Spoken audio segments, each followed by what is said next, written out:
بسم الله الرحمن الرحيم.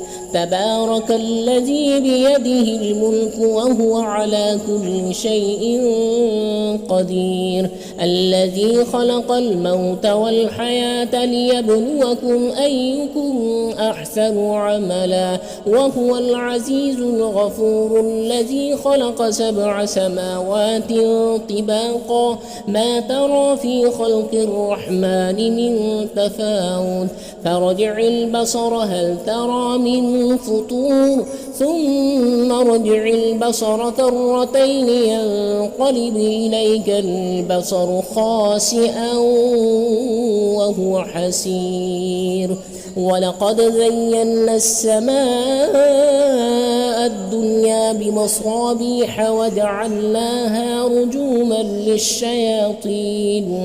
رجوما للشياطين وأعتدنا لهم عذاب السعير. وللذين كفروا بربهم عذاب جهنم وبئس المصير. إذا ألقوا فيها سمعوا لها شهيقا وهي تفور تكاد تميز من الغيظ، كلما ألقي فيها فوج سألهم خزنتها ألم يأتكم نذير، قالوا بلى قد جاءنا نذير فكذبنا وقلنا ما نزل الله من شيء إن أنتم إلا في ضلال كبير. وقالوا لو كنا نسمع أو نعقل ما كنا في أصحاب السعير، فاعترفوا بذنبهم فسحقا لأصحاب السعير. إن الذين يخشون ربهم بالغيب لهم مغفرة وأجر كبير. وأسروا قولكم أو اجهروا به إنه عليم بذات الصدور، ألا يعلم من خلق وهو اللطيف الخبير. هو الذي جعل لكم الأرض ذلولا فامشوا في مناكبها وكلوا من رزقه وإليه النشور.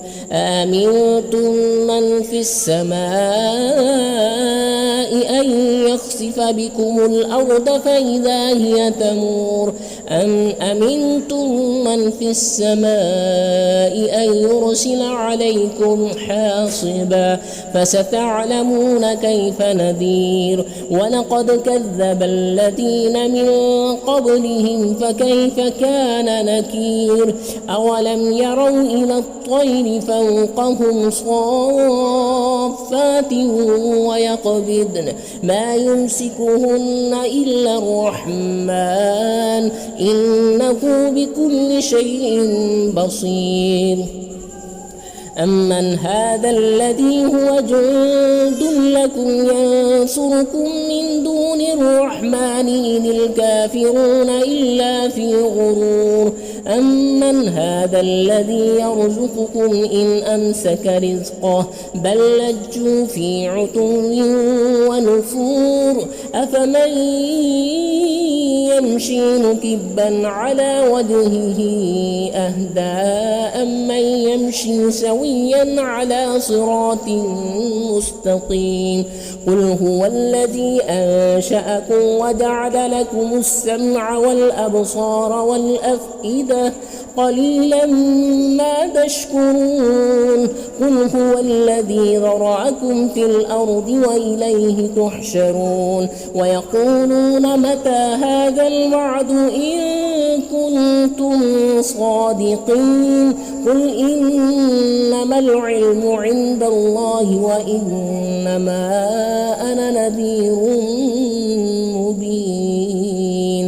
فلما رأوه زلفة سيئت وجوه الذين كفروا وقيل هذا الذي كنتم به تدعون. قل أرأيتم إن أهلكني الله ومن معي أو رحمنا فمن يجير الكافرين من عذاب أليم قل هو الرحمن آمنا به وعليه توكلنا فستعلمون من هو في ضلال مبين قل أرأيتم إن أصبح ماؤكم غورا فمن يأتيكم بماء